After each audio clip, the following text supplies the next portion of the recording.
I don't know if I'm gonna get the lion cat, or I don't know if I'm going to get the tom cat. I just don't know which cat I'm going to get. I don't know which ferocious animal I'm gonna get that night, and I'm not finna gamble with that. So I just rather leave them off. Right. It's Cat, and then there's Carl. Who am I gonna Yeah, get today? Am I gonna get Carl today, or am I gonna get Cat? Probably that Carl. remind, am I gonna get cat? Oh, that's like the Carl of Jimmy Neutron with the hey look Carl. What am I gonna get that Carl? Good show. I miss that show. I miss cartoons.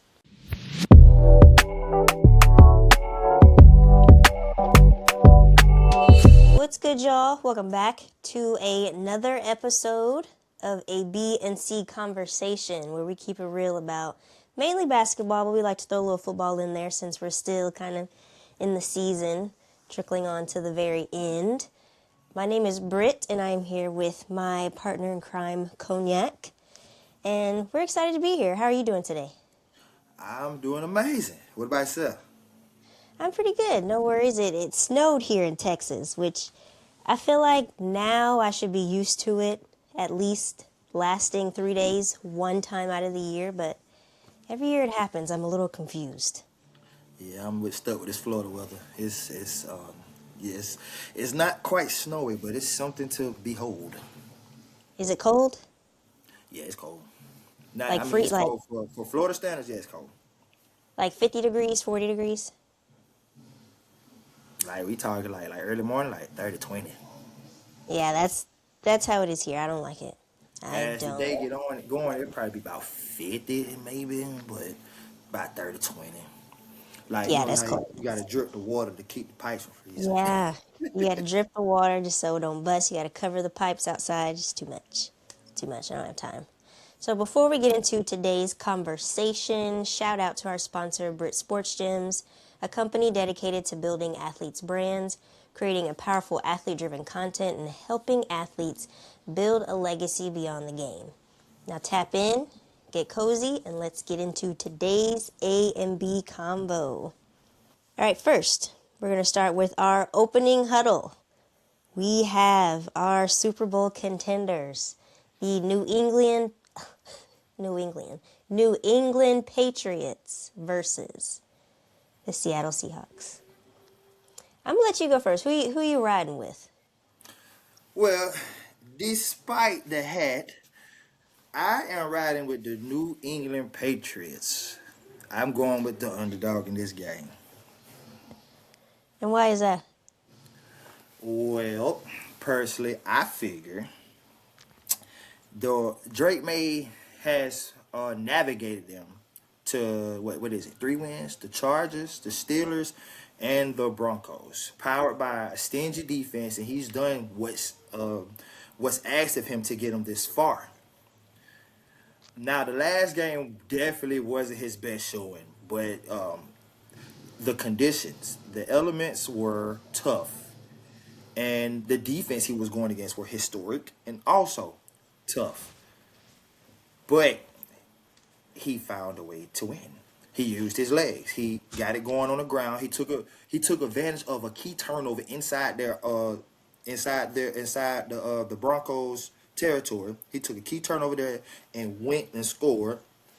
And I just feel like that defense is great, and they have enough weapons to make it past the Seahawks. The Seahawks ain't no scrub. Now, don't get me wrong. Like, Sam Darnold, Mr. I See Ghost, has done a great job of revitalizing his career. Yes, he has.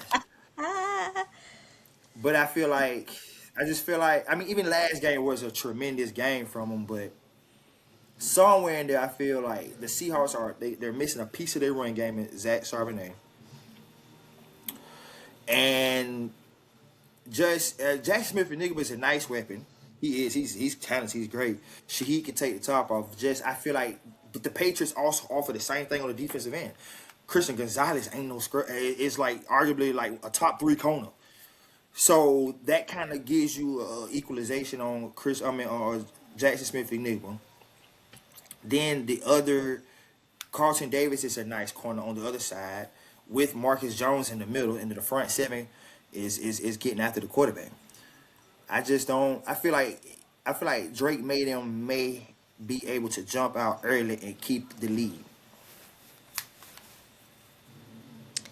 Yeah, I feel like Drake is gonna have to be quick with releasing that ball because I just don't feel like Demarcus Lawrence and them boys is just gonna let that happen. They hungry.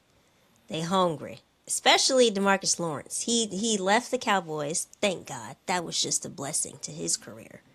So he's ready. He's ready. And I just feel like the Patriots aren't gonna have time to keep up with the offense. I mean, I feel like you can't really cover Jackson Smith and Jigba. You can try your hardest. But once he gets going and then you're adding Shaheed, like that guy's amazing. When he caught the ball, as soon as he caught the ball, it's like he hit the Jets. And if the defender wasn't there just to grab his leg, touchdown. So I just feel like I just feel like So I they need to take be you quick going with with the releasing the Seahawks. ball. Of course. Your hat is telling it all. You wore that for a reason. They are winning the Super Bowl. And I'm gonna come back to this clip and be like, you predicted it with your hat. But yeah, I think Yeah, they I can. gotta I pay think they attention can to win the it. I'm hat. excited. I had him. I had Jackson Smith and Jibba on my fantasy team. I just feel like it's a good team. And like you said last year, Sam Darnold was seeing ghosts. He ain't no mo. He's definitely proved that he needs a long time contract and he needs to be taken serious. Because I personally didn't have high hopes after he left Minnesota. But hey, he's here and he's shutting all the haters up. I mean, he's navigating his offense pretty good. I mean, he's exceeded what I thought he was gonna do. I Right. trust me, he's definitely done that. But I mean, I wasn't when he came out of USC. I actually was in favor of him. But when he said that whole seeing ghosts coming, I thought it was over. I'm like, yeah, your mindset has been shot. But his journey, that shows you in life though. Your journey can reshape you. His journey from the Jets till now, like his whole mind has been reworked. You can see the confidence oozing out the guy. So, kudos to him. But I think you'll play a good game. I just hmm don't believe you're gonna win this one. You know, I wonder how Tyler Lockett and DK Metcalf feel. Y'all leave, and now your former team is going to the Super Bowl. Like that must sting. Yeah, were they? Yeah, Was it their fault, or was it just new yeah, team, new environment, new coaching staff? Like, what was it? yeah. That is a great question because y'all gone and then boom, Super They're here. Bowl. Super Bowl. That's crazy. That's crazy. I'm really shocked, honestly, that it's not the Chiefs. Because you would think with that loss last year, they would rise from their fall. Mm-mm. I mean, every great dynasty or every great team, every great franchise deserves a reset. After a certain period of time, it's just they time for that reset. It is time for reset. It's time to recycle the old and bring in the new. I just know they better not take too long. I mean, you seen what the Chargers did, you seen what the Broncos did. A few key moves, and the Raiders could be in that same position. I just hope they don't take too long for their sake. Right. And it seems like they always take too long. But they set the Chiefs set the standard for that division though. Like if you want to if you want to beat the rest of the AFC, you got to beat the Chiefs. And they see the Chiefs. Each three of those teams see the Chiefs twice in a year. So as like how the Broncos did it over the past 2 years, and the Chargers did too. I feel like the Raiders will too. They was you build your team to beat the division, and the Chiefs was the standard for the whole AFC. So if you can beat them, you can beat anybody in the AFC. So That is true. That is true. All right, so let's get into your betting tip of the week. What you got for me? well, I would say my betting tip of the week is um, control the frequency and the the maximization of parlays. Reason being, think about how many, like, say, I know people, well, not just people, myself also, you make about 4 or 5 leg parlays, whether it be player props, team spreads, team point totals, money lines, etc. How many times you don't miss by one? Like, just that's just the question I would like a lot of people that's just, how many times you don't miss by one? So sometimes you should, instead of making a parlay every day, or if you don't hit on a parlay like a couple times, like in succession, try to start pivoting yourself toward straight bets, one legs. Find you a nice little play, put you a good bit of dollars on it, and go for that. Because you're gonna lose more money chasing parlays than you will playing straight bets. Every now and then, like, make you get your calendar line. Be like, okay, and get your calendar line. See the games that you like of the sports that you like to play throughout the week. Be like, okay, on Tuesday this is a heavy slate, on Wednesday is a heavy slate, and Sunday is a heavy slate.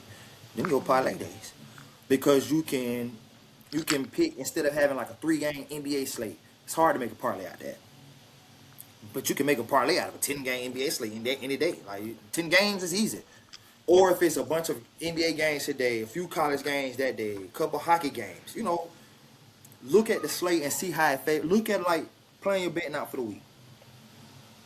That way you know how to position your parlays. And then on other days, come with straight bets. Find your few lines you like, play them for straight bets. Or minimize your parlays down to just 2 legs. Like, I like this game, boom. Because from what I'm seeing, just off social media, friends, people alike, it's always, man, I've been coming up one short all week. That let you know, start the parlays. It's always that one. It's always that one. But it's hard to determine which one it'll be, Because you would think all these 4 are a shoe-in, and it's that one that you just know is for sure that just don't hit. Tell you like this, I done hit the plus 125 odd. I done hit a negative 110 odd. And then the last one is a negative 700. I know that's not the one you're going to think that's going to just falter through, the negative 700. You already know that you like that's a shoe-in. But it be that one. It be that one. It be that one. You be like, wait a minute. So the plus odd didn't go through. The almost 50-50 odd at the negative 105 or the negative 110 didn't go through. I mean, it went through. But the minus 600, this minus 700, the one that's yielding you the less money. Now imagine if you'd have bust all 3 of those down and just played them straight. Each 3 of a straight bet. You'd have got a lot of money from the plus side. You'd have got a good bit of money from the negative odd, and you really wouldn't have lost nothing That's true. from the 700 odd. Unless you just went all in because you thought it was just so sweet. But still, like, if you place, like, that's where having a set unit size or set money size comes in. But yeah, just limit your parlays. That is true. That just makes a lot more sense. Alrighty, so let's get into our next segment. It is called 5 Things You Should Know. So we chose 5 topics that we feel like you should really know about what's going on in the sports world. So our first one is a huge topic. The SEC has 10 teams in the top 25 women's college basketball rankings. 10! South Carolina, Texas, Vanderbilt, LSU, Oklahoma, Tennessee, Ole Miss, University of Kentucky, Georgia, and Alabama. That is crazy, and I think they made history. Georgia was the last team to enter the top 25 after they beat number 11 Kentucky. And that win gave the conference the most teams in a single week to reach the top 25. I just feel like women's basketball is just going nuts. And when you look at all of the rankings, they're all off by like 1 loss or 1 win. It's really close. It's not even a blowout. I feel like you see that a lot in professional sports. There's a big difference between the number 1 team and like number 5 or number 6. But this race is close. Yeah, I mean, I feel like a lot of the women's game, like early off, they don't play. They play non-conference opponents, so they dominate a lot of them. And now that it's coming down to, now that it's coming down to, getting closer to March Madness and stuff. Now they're starting to play interconference play, things like that. Now you're starting to see a lot of them face off against each other, top schools. And then I think the SEC's been one thing I think the SEC benefit from because of expansion, like Oklahoma, Texas.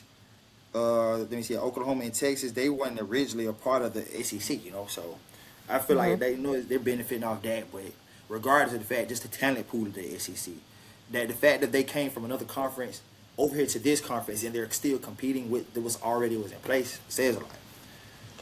Mm-hmm.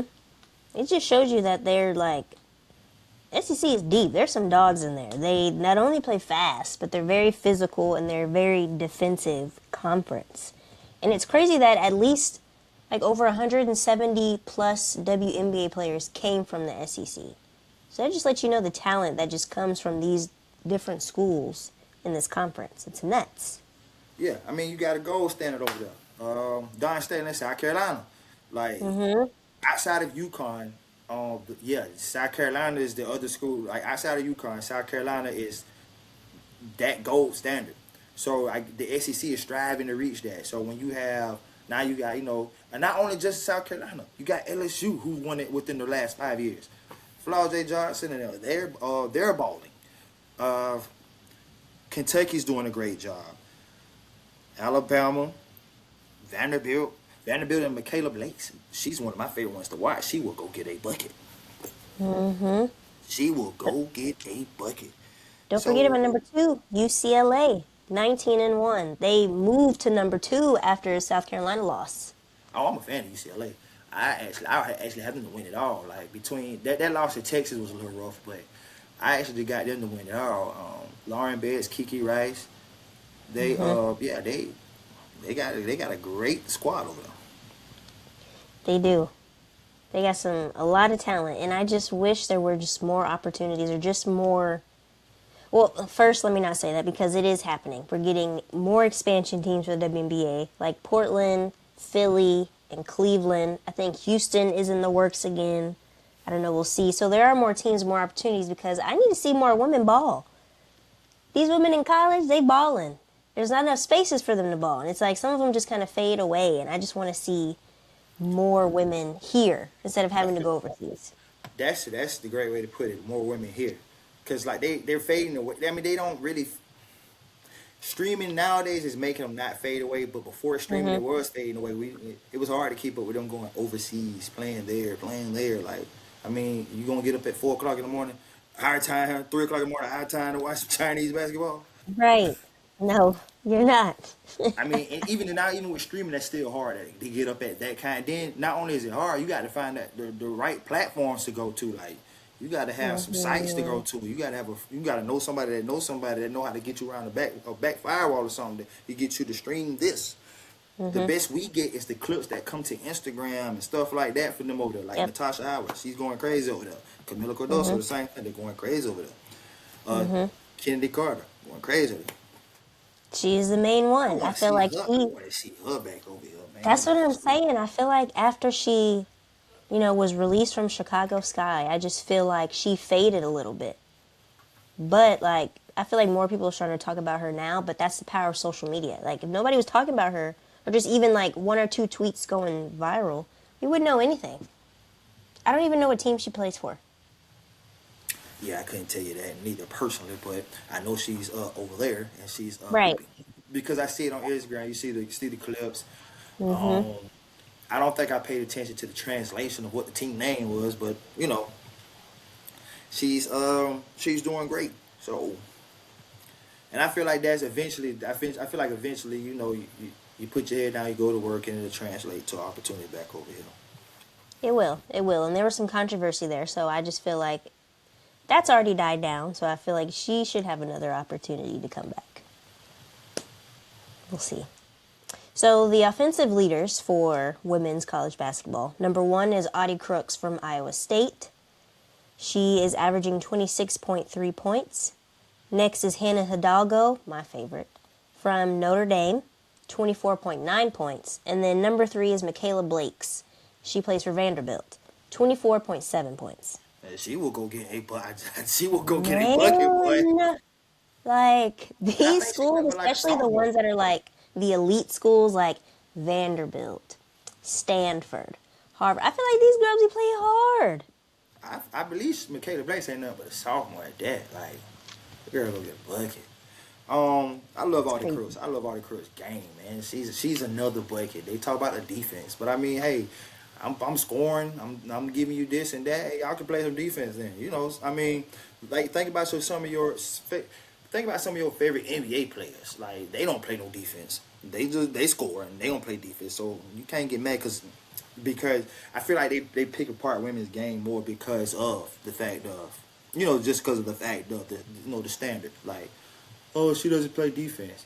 Okay, who's the NBA player that don't play just no type of defense? Luka Doncic. Luka don't play no defense, and y'all still love him. I mean, and he's an offensive juggernaut. That's just his role. If I can put up the point, it's a team game. If there's no I in team, but if I am putting up points, doing my part of the team thing, the rest of you can do. But I don't like that. Like when it's when it's going good, boy, I'm the best thing ever. When it's bad, that's when y'all want to start picking apart my game. Right? Is that nuts? But she Isn't but she that takes criticism well though. I've seen a few interviews that she takes criticism well. She's for the team, so and I that's feel like her good? game gonna translate to the next level. I Him and agree. Hidalgo's teams too. Oh, I agree. She's a star. That one right there. She kind of reminds me of, I guess, just the size. I'm thinking of Jordan Canada from Atlanta Dream. They're both small, and I feel like they both can, do But some little quick. tricks here and there and get you some buckets. I like Olivia Miles too, man. Olivia Miles is Oh nice. man, yeah. I like them together, Yeah, Hannah and Olivia Olivia. Miles is nice. Your girl from I mean, I know this says offensive leaders and stuff, but I mean your girl from UConn, Sarah Strong. That's the name, ain't it? Sarah Strong. Yep, She's dynamite. Like, I mean, these dynamite. numbers, like when you look at players, sometimes like the numbers and stuff, like we see the numbers, but when you talk about just game, I was like, ooh, it's some ones out there. You be like, this girl ain't normal. Right, and she's what, a sophomore? Yeah, like it's a lot of them sophomores out here that's really giving it what they got.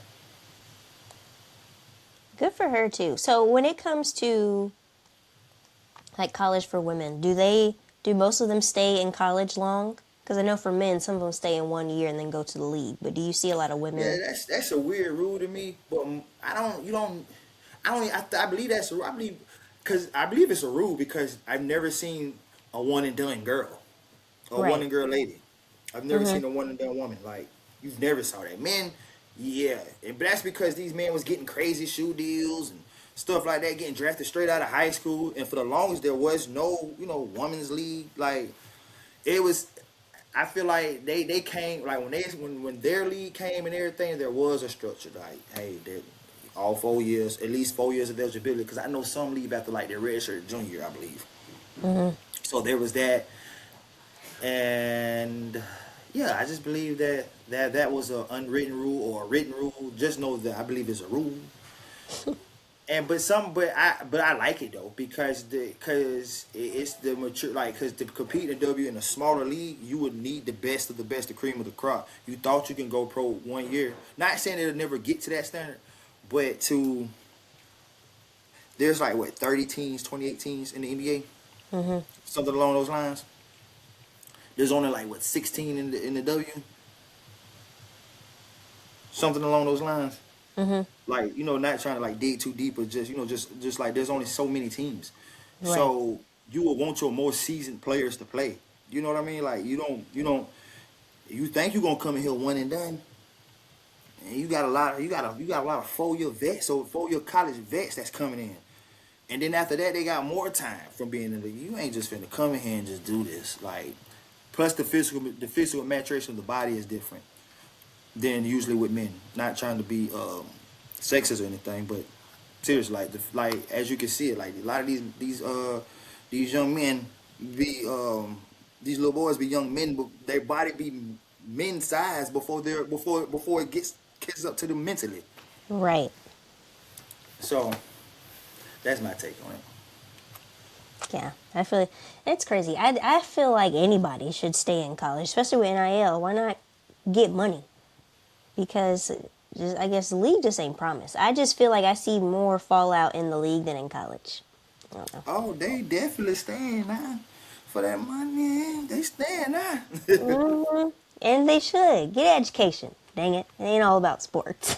I mean, I guess that's a good side of NIL because, growing up as a kid, you used to always see you had JeBron coming straight out of high school. Carmelo possibly could have, but he chose Syracuse. Um, you had Kendrick Perkins. You had a lot of kids just coming straight out of high school.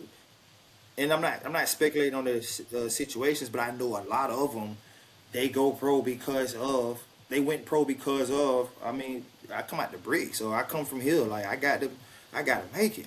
Kwame Brown, growing up as me as a kid, Kwame Brown came straight out of high school. I mean, I seen him play at Glen Academy when I was like 8, 9 years old. 2000, I want to say was the year. He came straight out of high school, Glen Academy. But I mean, was you really ready? Was you maturation wise, body wise? You was 6'11", 270. Maturation, was you ready? I mean, I don't know what happened. Only he knows. They got stories out about what he did. You know what was going on in his life. He's coming out saying this one. I don't know. I wasn't there holding the light. But what I can say is really and truthfully, are y'all really man? You just went from eating cereal and watching cartoons on the sofa to hang around a bunch of grown men. Are you really ready? That's true. That is true. Are you really ready? Most of them aren't. And it's the family. It's the people that's behind them that want to make it too. And like you say, you grew up in a not so good place, so you want to make it out. So it's too much pressure. It's crazy. If the women's pay was somewhat equivalent to the amount of time they stayed in college, I feel the league cause how a lot of guys just came in and one and done came in however it go, but they have they were forced to be more structured by staying 4 years or having at least 4 years of eligibility before jumping pro. And if y'all paid them, I feel like things like Unrivaled would have been happening. Things like Unrivaled would have been happening because you're forced to get your degree or you're forced to get something close to it. And now education comes into play with your physical talent. A league of their own would have been created. Yep. That is my opinion. Crazy. All right, so let's get in our next topic. This one's juicy. Bill Belichick was snubbed from the Pro Football Hall of Fame ballot his first year of eligibility. And the reason is because they're saying he needs to wait another year because of Spygate and Deflategate. But he is a 6-time Super Bowl champion. He's had 9 Super Bowl appearances, and has 31 playoff wins. So people are saying regardless of all that, he should be in there, even though he fell short of the required votes. What do you think about that? It's tricky because I get it. You won all these things, but there was also a conspiracy of you cheating. That's tricky. But regardless, even after that, he still was a Super Bowl champion. He still did all of these great things. So I feel like he still should be in the Hall of Fame, but it's just his first year. I'm sure he can be eligible next year. It's not like they said no and just said no regardless. It's just no this first year. The way I stand on it, why you snubbing him from this year? Because I mean, the when he gets in, you still gonna have something to say. That's true. Well, it don't matter when he gets in. Y'all still gonna feel like he shouldn't. He don't deserve it because of the scandals. If you, what's waiting on him getting in another year saying? Really, what's that saying? What are you saying? It's like principle, It's like Principle is going to get in, period. Like that's my opinion. Prince Willie don't get in. Period. Why are we making him wait another year? Okay, you got Deflategate, Spygate. Okay, take 2 Super Bowls away from him. He still got 4. He's still right. He's still a winner, He regardless. still got 4. And then people want to. Then you people saying all that. Y'all forgot what he did before that. Like y'all do realize he was out. Like he coached Lawrence Taylor and some great defenses before that. As an assistant, he got 2 Super Bowl champions. My thing is like, there was a scandal. You were great. After the scandal, you were great. What was the point? My point. Then they want to say, "Oh, check his record out without Tom Brady, post the Tom Brady era." I mean, shoot. I mean, every coach would kill to have somebody who saw what they saw on the field. Like he's an extension of the coach. Like, come on, man. Like, I don't feel that's a hand in glove fit. That's a hand in glove fit. You know what it is, really? It might be, and everything is sometimes not really based on what people talk about. Like how it's saying, like, Spygate and Deflategate. It could just be, he's just not likable right now. Like, anytime that he was in an interview, his significant other was there. He's dressed funny. He's not talking the same. He's not doing what he normally does. And I personally feel like if he was on Hard Knocks and he just let them come film, he would have saw a different side. And I feel like that would just have made things a lot better. And be like, okay, well, maybe he talked about it on with UNC. See how he's coaching these boys. See how he's bringing his legacy here. I feel like that would have made it better. But you're not likable, bro. Like, anytime you're in the news, there's some issue. And it's always regarding the person you're with. Personality wise, he was never liked or never. Not gonna say like he personality wise, people always be like, eh. Like I seen an interview with Lawrence Taylor. I forgot who he was. Was he on All the Smoke or what? But he was saying like, cause he was mad when he found like when he got promoted defensive coordinator for the Giants. But come to find out, he made the defensive schemes even as an underling then. He wasn't the defensive coordinator then. He was an underling, and he made the defensive schemes. And Lawrence Taylor was just like, he was like, personality and coach and football mind, great. So that leads me to say, coming into the millennial years when he became the head coach of the Patriots, I grew up as a millennial. He was just a villain. Like, the Patriots were always winning. Now you got to think about how, like, the landscape of the majority of voters or people who was voting to put him in, because this is the public. These are the peers that's voting. We've watched him take down. You've watched him take down the Philadelphia Eagles. You watched him take down the St. Louis Rams. Like, that was the greatest show on turf. That was Donovan McNabb and T.O. Like, and it's a lot more. He was demolished. He was not. I ain't gonna say demolished. That's a bad word. He was beating a lot of favorites. He was beating a lot of personal. I like this guy. Like, he was beating those people. He's like, I mean, the public's like, just like how the Chiefs was in the post, like in the 2010s going in the 20s area. Like, we used to tired of seeing the Chiefs win. We're tired of Andy Reid winning. That was Belichick and Tom Brady. Like, man, we tired of them. We don't. Matter of fact, the Panthers and Jake Delhomme, Steve Smith, them back then. Like, Julius Peppers, we're tired. We're tired of y'all just beating on everybody we like. Like, just anybody who we think can step up to the T. Y'all just winning, and we tired of it. We're tired. Like, they're just so, and it makes it worse when you get a Spygate or Deflategate. It makes it worse. So now it's like, oh, they only won because they cheated and stuff. Man, you don't cheat, man. Six-time champion. But you lose people's trust. It's just like in relationships. If you cheat on your spouse or if you do something that is deceiving, yeah, they may forgive you, but it's always going to be in the back of your mind. Yeah, I don't really trust you that much. They don't trust you that much. But as far as outside of that, you can still say he was a good worker. He was a great provider. She was a great worker. Yeah. She was a great maiden. You're going to point out the things that made them that person. What made you have relations with them in the first place. Yep. So when you think about football, Bill Belichick is a synonymous thought. Football, Bill Belichick. Football, Tom Brady. I agree. That's what you're thinking. Like, who's the greatest coach of all time? Bill Belichick. You gonna say it without even thinking about Spygate and Deflategate comes with the conversation. But if I just ask you, who's the greatest football coach of all time? Bill Belichick. You mean to tell me making wait another year? Come on, man, public. The people You of the know, club, we got together. and it's just like you could do 1,000 great things. But out of those 1,000 great things, you did one bad thing, people are going to talk about that one bad thing. Because that's what they're going to remember. People love to just dwell on drama I tell you like and this: trauma. villains have a point of view too, and I guess his point of view was win. Like check Manny Ramirez. What not Manny? What's the baseball player, Mister Home Run, Barry Bonds. Barry all these home runs. Now we found steroids. It's like, come on, like something's happened, but it's gonna be something. Yep. Michael Jordan, all he did was gamble. So All what? he did was gamble.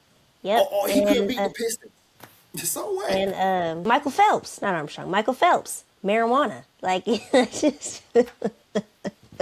So what y'all trying Ooh. to say? And Him smoking weed helped him win these contests? yep. It's always something negative that people will associate and just latch onto. Forget what all the other good things you did. But what do the history books say? Nobody cares about history. People care how they made people feel. People care about cheating, and it's it's different when I feel like it's What you got to look at who was it's out of 50 votes he only got 40. So who are the 10 people on that panel that didn't vote to have him in? I think he was short. and what were they associated to? Right. I bet you there are former people in former clubs that he done beat. Mm-hmm. And Bill Belichick still ain't worried. I don't think he cares. I don't think he cares about anything, honestly. I don't. I wouldn't either. I got 6 of them. I wouldn't either. I don't know. We'll see what happens. Maybe they'll change their mind. I don't know. All right, moving on to our next topic. Giannis finally voices that he wants out of Milwaukee. And it's about time. Because since they won the NBA Finals, what have they done? Who's on this team? You got, what, Miles Turner? I Kyle swear that was a bad free agent signing to me, but okay. Like Kyle Kuzma, who is on this team? It's some And young what guys that's team doing can some shit. benefit from him? Because for one, he's shooting 68% from the field goal, 39% from the three. He's giving you at least 20 plus points, 10 plus rebounds every night. So what team can really benefit from him? Because it's been time to go. Been time to go. I mean, anybody can benefit from a Giannis, but it's just Where can he fit in nicely? I feel like he should have went to Dallas. They shouldn't have drafted AD. They should have tried to trade from Giannis. You'll get more production. You won't have to worry about too many injuries. I feel like the injuries that Giannis has is boo-boo. I don't feel like he really injured like that. He just don't want to play. I see. My thing is with Giannis, like, it's not nothing against Giannis. I mean, but because now they trying to put him in the bad light. Oh, he booing the fans. Man, they were booing him. He was one of them players that gave his heart and soul for that place of Milwaukee. And this is what y'all do to Giannis. That go to show you. If you're not first, you're last. Ricky Bobby. You got is what have you done for me lately? And I just feel like they doing him wrong. And I feel like he's right. Now I'm really finna seek a trade. Like, and it's where you going. That's because first of all, hold on. Let me explain it like this. And free agents, I've been like, what we doing? Because why are we going to get Miles Turner? Why are we going to get Miles Turner? I'm pretty much the big. We got Bobby. We need to get us another big. I mean, I get space in the court. So, but really and truthfully, why y'all trying to make him the main ball handler? Giannis. I mean, not the main ball handler, but the main ball handler. Like, why y'all trying to have him in the ball in his hand every possession? Like, you should try to go get you an experience. Like, when y'all won, y'all had Chris Middleton, a guy that could slow the game down in the half court and take the 2-ball jumper. Why you not trying to find something like that, but you go get a Miles Turner? talking about rim protection and 3 and D, but you got Giannis. Like I ain't saying he like a 3-point threat, but you got half of that down with him with rim protection. You got that same type of player in Miles Turner already on your roster and Bobby Portis. Why go get Miles Turner? You should have been trying to pay him when Dame left because obviously it didn't mesh as well, but you should have found something of those similar lines. So y'all didn't do right by roster reconstruction, and now we losing. Now we losing, and then the city done lost faith in me. Yeah, it's time to go. What's his name? Thanasis? Bro, come on, it's time to pack up because he not leaving him. You better believe that. He not leaving him. So they are both Antetokounmpos. They're finna go somewhere. I like Miami. I would love to see them in Miami. And I would hope it would be for a deal that lets them keep Khalil Ware too. Because Khalil Ware, Bam, and Giannis, awesome. And Miami been known to make a play at that deadline. Last year they gave away somebody. This year they might receive somebody. New York, they say New York too, but I don't know the way Cat been playing. Yeah, it might happen. I don't know. Well, first he has to definitely be going to a contending team. It has to be worth his while. They talking about for the Lakers, DeAndre Ayton is fool's gold. He's shiny and will give you a couple good games, but after that, he's trash. I said, wow. Well, then if that's the case, Giannis, come on to the Lakers. We'd be happy to have you. I see another one scenario with him going to Golden State possibly, but you know what? That would actually be good because Golden State no longer has an identity. No longer has an identity. It is just Steph Curry. I don't even consider Draymond on the team. It is Steph Curry by himself. I don't know, boys. Curry making it look good too. By himself. Curry making it look good. He is climbing the rankings an all-time leading scorer because he is doing everything by himself. He is going to wear his body down. They need to bring some help ASAP. They beat Minnesota. I think when Curry was out, Minnesota ended up like last night was it? I think Minnesota kind of ended up beating on them, but they beat like when Minnesota had Ant-Man and everybody, and they just had Curry. I said, oh yeah, this is an easy game, man. Minnesota finna win. Lost my money. Curry shot them out the gym. But that would be nice because they do need a competent big. Quentin Post is okay. Al Horford is old, and Draymond is undersized. Giannis would definitely be that nice big man that the Curry can shoot as much as he wants with Giannis down there. At least he doesn't have to do anything. Just stand there and shoot, honestly. Let this big body man do all the work. I also seen one that's about him going to Detroit possibly. No. I think they would have to give up Durant or somebody, and I don't think Right, they should. no. Right, no. That team gelling, but I mean, No. as you scroll through social media, everybody got their ideas. So I just be looking and seeing. I be like, so I sit there and think, and I say, but I feel like I think they was trying to say like Jaden Ivey, Holland Stewart, and a couple first round picks for Giannis, and I'm like, no, cause that's still a little no. I don't like it.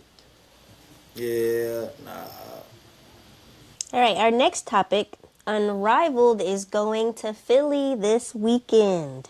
It is the first time since 1998 that a professional women's basketball game was in Philly, and they're doing an expansion in Philly. What like a warm opening to basketball coming here in the near future. It's going to be great. It's going to be great. And the Breeze are one of the teams that are playing, so I'm hoping, fingers crossed, we get more dunking from Dom, because she dunking on them. She's dunking on them. She's 19. Or is she 20 now? 19, 20, regardless. She's dunking, and I love to see it. I've been waiting. Since she joined, it's like, girl, you be dunking in practice. I be seeing clips that the Seattle Storm be sharing. Come on now, bless us. John's nice. Like I feel like that's. I really feel like that's all the WNBA is missing. A consistent dunker, like a couple consistent dunkers. Because I mean, when you watch the women's game, they come out their sets clean. They run plays. You see actual like if you want to learn how to play basketball, watch the WNBA. But as far as in the like they have nice passes, good shooting, just the flash of the dunk. That's I feel like that's missing. That's why a lot of people are like, oh, they don't. You missing the dunk. I feel like if women could dunk like consistent like that, or women dunk consistent like that, man, NBA would have a problem on their hands as far as in viewership terms. And then now you're moving it to now you're going to Philly, city of brotherly love. Probably gonna be sisterly love after this, but that's a good thing. Good, good premise, and that's smart to put the breeze on. A team chock full of young talent. Cameron Breen, Dominique Malonga, Paige. Everybody loves Paige. Rikia Jackson. Like you got a team full of Kate Martin. That's just I think everybody's five plus no 4+ years and below of professional experience. 4+ years and below, and they're hooping like Hooping. that's nice. And then I feel like that's a nice nice showcase of talent to have there. I agree. The first game will be at 7:30 Eastern Time between the Breeze and the Phantom. And then 8:45 Eastern Time, you got the Rose and Lunar Owls. So I think those are two good matchups to have. They are. They are. It's some good stuff going on there. Alrighty, last topic on our list is UConn coach Dan Hurley says that he might quit if NCAA changes player eligibility rules. And this comes after this is the latest, which involves a player named Charles Bediako. I don't even know if I'm saying his name correctly. And he used to play for Alabama. He was in the Sweet 16 and 2023 NCAA tournament. And he left and declared for the draft. But he is expected to come back and be in uniform against a Tennessee game. I'm a little confused because he declared for the draft in 2023 after spending only 2 seasons with Alabama. He went undrafted. Then he spent a couple years in the G League. So now he has been granted permission to play for Alabama. I'm not understanding, and apparently this isn't the first player. Like, how are you allowed to go declare for the draft, actually play in the G League or whatever happens, and then you come back and play in college? I'm confused, and This Dan goes is back not to what we really. was talking about as far as in them staying 4 years, like the structure of it. And I feel like there's a clause in that, like because I feel like these kids, like information is at its best now. So I feel like with the NIL and how this stuff is going, these kids don't probably kind of, hey man, I left when I was a sophomore. I still got 2 years of eligibility left. So now you finna use that to your advantage when things didn't go right. When you find out you didn't have the commodity that you thought you had. Right. And now you done been, and then the fact if you done played in the G League with professionals, like, now once you go G League, these are professionals. Now you want to come back with Professionals. these. Now you want to. It's like when your mama told you like don't get grown before your time. Now you done got grown. Now you want to come back and be a kid again. Like, come on, man. Like you ruining the game. Like, and I feel like they play, and that's for any sport because I mean once one sport sees it, another sport will try it, and not only that, I feel like it affects the value of the other sport. Like, let's say like in NFL terms, like okay, that's like how Dante Moore just went back to the like he didn't come like play in the professional league and then want to come back, but that causes you to value stuff differently, and vice versa, because you want to like okay that Dante Moore going back to college raises the value of other quarterbacks that's finna hit the market. Yeah. Because okay, that's one less collegiate quarterback that was a top rounder. We know we got a body of work from y'all with no body work from these guys. So after Dante Moore, we're probably not looking at so many other quarterbacks. We might as well just take a quarterback that's out. We might as well take the Malik Willis's or or the Mac Joneses because we've seen their body of work. Same thing on the collegiate level. Okay, I got a kid coming in out of high school. He's good. My roster, he's the last spot on, like, it's one more spot on roster. He's supposed to come in. Now your big grown behind want to come back and talk about something. Oh man, hey listen, I come back from the pros to play. Now that shifts. Now that shifts your roster. Like you going back. Hey mom, I need to talk to your son. Yeah, man, we're gonna have to take that scholarship back because that roster spot is gone. Like y'all finna mess up the whole dynamic matrix of it. Like, hey man, once you you didn't make it here, you did not make it to the pros, and that's okay. You better do like these girls doing, go overseas. They had to do it. Like you better find somewhere else to play. Right. Like You left. You left. And now, since you've been in the league for a few years, you're a little older now. So now I feel like it's a disadvantage for people that you play because now you're older than these kids that are playing. You know what I mean? And it's like just stay and develop yourself. Go overseas or stay in the G League. G League is not a bad option. There are so many players that get picked up and called because players get injured or somebody can't play. They're picking you up. Like I'm not understanding. Going back to college willingly? So now you're enrolled in classes? Like, how does that work? Where they do that? Like, how you just all of a sudden now you are? But are you really enrolled in classes? Are you right? Are you really, or are they just doing this to boost their program? So as much as it's on the students, it's on the programs too. Well, as much as it's on the athlete, it's on the programs too. Because I mean, you got to draw a line with the madness. Like y'all starting to let this run amok nowadays, just for success. You better do it the old-fashioned way. Right. That's why it's important to have a team because they can reach out to people. They can talk to agents. They can talk to scouts. They can do all these different things and get your stock value up for you. That way you don't feel like you don't have these opportunities because most of the time it is marketable. If you're very marketable, you'll stand out a lot more than somebody that has a lot of talent. Man, the way streaming going, the way viewership going, man, hey, it didn't. You made that choice. You made that decision. It didn't work out. That is fine. Continue to play the G League. Find you, because I believe Peyton Pritchard played in some other league. I don't know if they paid him or what, but he played in some league where he had put almost like 100 points one time. But I was like, that's a league. Didn't know it existed. Ice Cube got a league, the Big Three. Hey man, you better find something. There are ways to make you some money. Mm-hmm. If ball is life and you feel like you that good, man, you better put that mixtape on YouTube. I'm telling you, YouTube is your bread and butter. I'm back and sleeping at grandma's house. I done invested all my money into an A1 photographer and a social media manager and all that, and I'm finna get there.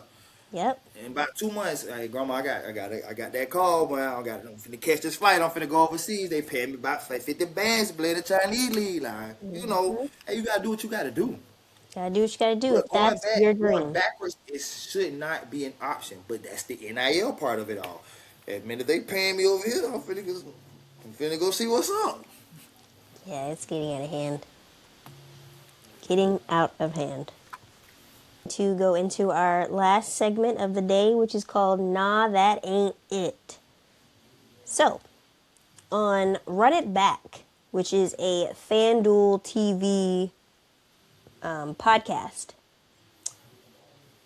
Boogie, which is DeMarcus Cousins, he was talking about Cat Williams being bodied by Russell Westbrook during a game. And Cat is too big, like bulk-wise and tall-wise, to be letting somebody small like Russell Westbrook body him. There's just no way. You should be really pushing through guys like a snowblower. Like, not a snowblower, but like one of those machines, those heavy machines that be like pushing the snow out. That's how he should be. Like a tow truck, really. I don't get it. But I just personally feel like Cat has always been a little soft. But he's leading the league in rebounds right now. So maybe he picks and chooses. Yeah, on ESPN it says he is the number one first in rebounds with 11.4. I'm Wow, confused. I think he picks and chooses when that's he wants to crazy. be aggressive. He really does, because some games he be really like defensive and aggressive, and other games he just be just soft like a feather. Nah, Cat just, I don't know, man. Like, I mean, kudos to Russ, and not a knock to Russ, because Russ has always been one of the more physically imposing guards, but nah, that ain't it, Cat, man. You supposed to be one of the premier post options. Like, you supposed to be Mr. Post Game, Mr. Post Moves. You can't post Russ. I mean, I grant if you look at that video, boy, Russ was Russ was holding his own, but still, that should not. I'm with Bull. That should not happen, man. You supposed to do something, spin off of them, get right, get to the rack. You know, I mean, again, I'm not out there holding the light. I'm not there on the court. I'm not in that position. But just saying, a mismatch is a mismatch. Right. But That's still, obviously a mismatch. yeah.